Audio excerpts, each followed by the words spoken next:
এটা দিয়ে কি পিঠা বানানো হবে আম্মু? দুধ খেজুর পিঠা।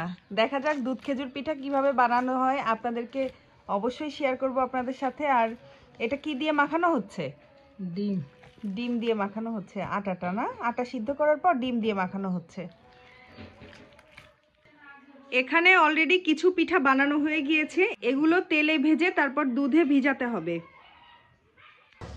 এই যে এটা কি বলেন তো? এটা একটা পিঠা, ঠিক আছে? আজকে এই ইন্টারেস্টিং পিঠাটা আপনাদের সাথে শেয়ার করব।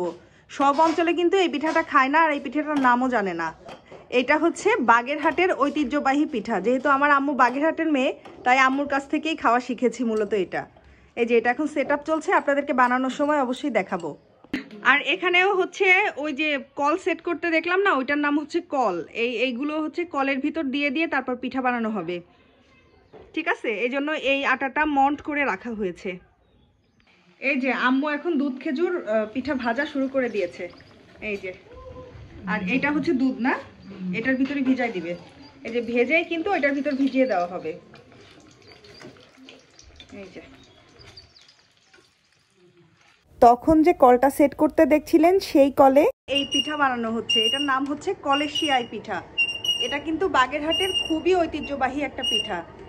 এইভাবে কলের মুখ থেকে আটা দিতে হয়, আর এই যে নিচ থেকে নুডলসের মতো হয়ে পড়ে। এই যে, আর এটা হচ্ছে সিদ্ধ করে মাংস দিয়ে খাওয়া হয় সাধারণত। অনেকে আবার শুকিয়ে সেমাইয়ের মতো রান্না করেও খায়।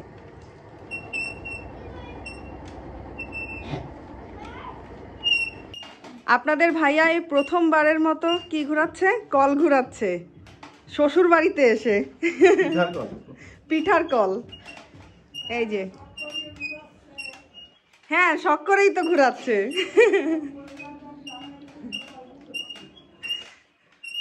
এই যে এগুলো একটা আনন্দের বিষয়, সবাই মিলে পিঠা বানানো। এতক্ষণ আমরা বানাচ্ছিলাম, এখন আপনার ভাইয়া একটু বানাচ্ছে, কারণ সে কোনোদিনও এই কল ঘুরায় নাই। এই প্রথমবার। এক্সপেরিয়েন্স কেমন?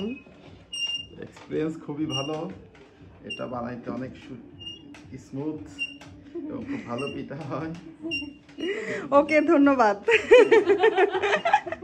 আমরা সবাই যখন একসাথে থাকি তখন এভাবে হই হই রই রই করে হাসি আনন্দের ভিতরেই সময় কাটাই। এই যে পিঠা বানানো শেষে সবাই মিলে এখন একটু ভিডিও দেখতেছি। এটা হচ্ছে আমার বিয়ের ভিডিও। মান সম্মান ইজ্জতের ব্যাপার, ওরা আমার বিয়ের ভিডিও ছেড়ে দিছে আমাদের খেপানোর জন্য। এখন সবাই মিলে সেই বিয়ের ভিডিও দেখতেছি। আপনাদের ভাইয়া এসেছে, আর আসার সময় বলাইয়ের মিষ্টি নিয়ে এসেছে। বলাইয়ের মিষ্টি আমাদের সবার পছন্দ। এই যে দেখি কি কি মিষ্টি নিয়ে এসেছে। এই যে এটা হচ্ছে নর্মাল যে মিষ্টিটা, কালো জাম আর সাদা মিষ্টি।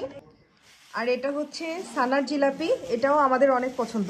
মোট কথা আমরা কিন্তু সবাই মিষ্টি প্রেমী। আর এখানে আছে হচ্ছে কি এগুলো? ও, রসগোল্লা। এই যে এখানে আছে রসগোল্লা। এখন আমি সবাইকে নাস্তা দিয়ে দিব। আপনাদের ভাই আবার অরেঞ্জও নিয়ে এসেছে, আর আমার মামাও এসেছেন। আমি আসলে মামা সবসময় আমার সাথে দেখা করতে আসেন, তো আজকেও এসেছেন বরাবরের মতো। আর মামাও নিয়ে এসেছেন আমাদের সবার পছন্দের মিষ্টি মহলের দই।